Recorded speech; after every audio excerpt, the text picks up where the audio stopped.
ಎಲ್ಲರಿಗೂ ಶರಣಾರ್ಥಿ. ಶನಿವಾರ ಬಂತು ಅಂದ್ರೆ ನಾವ್ ಯಾವ ದೇವ್ರ ನೆನೆಸ್ತೀವಿ? ಆಂಜನೇಯ ಸ್ವಾಮಿ ದೇವರನ್ನ ನೆನೆಸ್ತೀವಿ. ಈ ಆಂಜನೇಯ ಸ್ವಾಮಿಯ ಪರಮ ಭಕ್ತರಾದಂತಹ ವ್ಯಾಸರಾಯರು, ಅವ್ರನ್ನ ವ್ಯಾಸ ತೀರ್ಥರು ಅಂತ ಕರೀತಾರೆ, ವ್ಯಾಸ ರಾಜರು ಅಂತ ಕರೀತಾರೆ. ಇವರು ವಿಜಯನಗರ ಸಾಮ್ರಾಜ್ಯದ ರಾಜ ಗುರುಗಳಾಗಿರ್ತಾರೆ. ಒಂದ್ಸತಿ ವಿಜಯನಗರ ಸಾಮ್ರಾಜ್ಯದಲ್ಲಿ ತುಂಗಾಭದ್ರ ನದಿ ಹತ್ರ ಧ್ಯಾನವನ್ನ ಮಾಡ್ತಿರ್ತಾರೆ. ಆಗ ಆಂಜನೇಯ ಸ್ವಾಮಿ ತಮ್ಮ ಕನಸಿಗೆ ಬಂದು, ನಾನೊಂದು ಕೆಲವೊಂದು ಕಡೆ ಉದ್ಭವ ಆಗಿದ್ದೇನೆ, ಆದರೆ ನನ್ನ ಪ್ರಾಣ ಪ್ರತಿಷ್ಠಾಪನೆಯನ್ನ ನೀನು ಮಾಡಬೇಕು ಅಂತ ಕೇಳ್ತಾರೆ. ವ್ಯಾಸರಾಯರು ಅಲ್ಲಿದ್ದಂತಹ ಒಂದು ಬಂಡೆ ಮೇಲೆ ಒಂದು ಆಂಜನೇಯ ಸ್ವಾಮಿ ವಿಗ್ರಹವನ್ನ ಮಾಡ್ತಾರಂತೆ. ಅದಕ್ಕೆ ಜೀವ ಬಂದು ಕೋತಿಯಾಗಿ ಎದುರು ಹೋಗ್ಬಿಡುತ್ತಂತೆ. ಮತ್ತೊಂದು ಬಾರಿ ಅದನ್ನೇ ಮಾಡ್ತಾರೆ, ಆಗ ಅದಕ್ಕೆ ಮತ್ತೆ ಜೀವ ಬಂದು ಎದ್ದಿ ಹೋಗ್ಬಿಡುತ್ತೆ.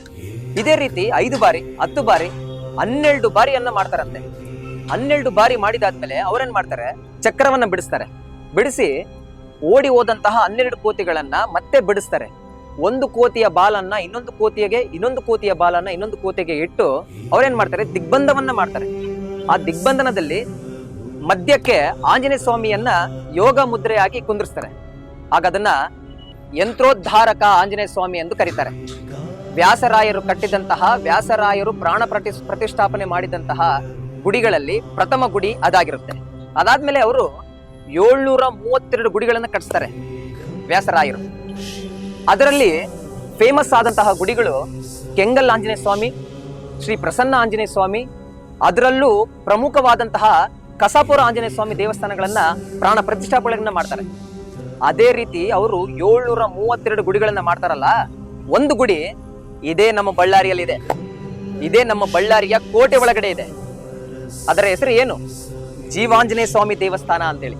ಈಗಲೂ ನೀವು ಕೋಟೆ ಒಳಗಡೆ ನೋಡ್ಬೋದು. ಬನ್ನಿ ತೋರಿಸ್ತೀನಿ.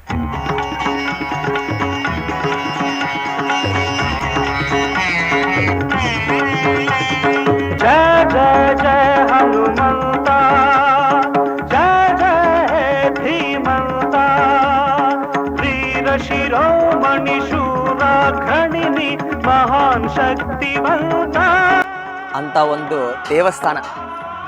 ವ್ಯಾಸರಾಜರು ಪ್ರಾಣ ಪ್ರತಿಷ್ಠಾಪನೆ ಮಾಡಿದಂತಹ ಆಂಜನೇಯ ಸ್ವಾಮಿಯನ್ನ ನಾವೆಲ್ಲರೂ ಕಣ್ತುಂಬಿಕೊಳ್ಬೇಕು.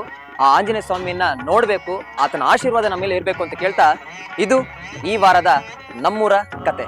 ಎಲ್ಲರಿಗೂ ಧನ್ಯವಾದಗಳು.